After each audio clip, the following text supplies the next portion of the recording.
UP में अब सरकारी डॉक्टरों की नहीं चलेगी मनमानी।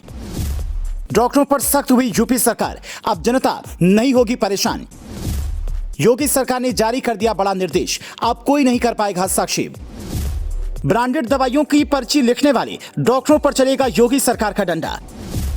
अब मरीजों के साथ खेल करने वालों के साथ होगा खेल। जनता की भलाई के लिए योगी सरकार कोई भी कदम उठाने से पीछे नहीं हटती। इसी कड़ी में योगी सरकार ने एक ऐसा कदम उठाया है जिसकी वजह से आम जनता को अब इलाज के लिए हर किसी के आगे हाथ नहीं फैलाना पड़ेगा।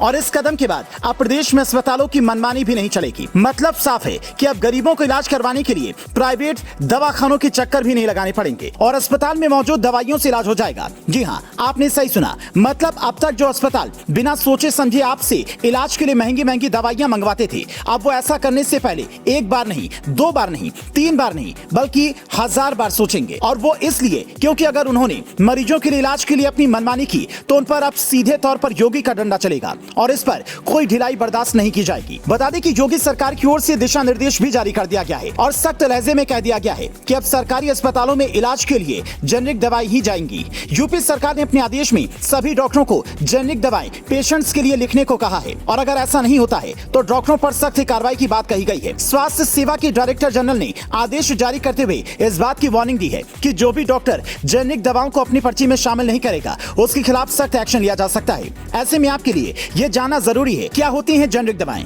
दरअसल जेनेरिक दवाएं ऐसी दवाएं होती हैं जो किसी ब्रांडेड दवा के समान ही इफेक्टिव होती हैं और एक समान चिकित्सीय प्रभाव पैदा करती हैं। किसी अन्य ब्रांडेड कंपनियों की दवाओं की तुलना में जेनेरिक दवाओं की खुराक, गुणवत्ता और इनके काम करने के तरीके, इसे लेने के तरीके और इसके उपयोग के तरीके सामान्य ही होते हैं। जेनेरिक दवाएं एक समान तौर पर प्रभावी होती हैं और रोगों से लड़ने में रोगियों की मदद करती हैं, ठीक उसी प्रकार जैसे किसी ब्रांडेड दवा के सेवन के बाद शारीरिक असर होता है। सबसे ज्यादा जरूरी फैक्टर यह है कि किसी ब्रांडेड दवाओं की तुलना में जेनेरिक दवाओं की कीमत बेहद कम होती है। ब्रांड नाम वाली दवा का पेटेंट समाप्त होने के बाद ही किसी जेनेरिक दवा को बाजार में लाया जाता है। वहीं जेनेरिक दवाओं के अलावा सरकार की ओर से इस निर्देश में अस्पताल में सफाई रखने, ICCC से अस्पतालों की मॉनिटरिंग करने, साइन बोर्ड पर दवाओं के नाम लिखने, मरीजों के खाने की गुणवत्ता चेक करने और 10 दिनों में DG हेल्थ को रिपोर्ट भेजने को कहा गया है, जिसके बाद अब अस्पताल चाहकर भी मरीजों से मोटी रकम नहीं वसूल सकते।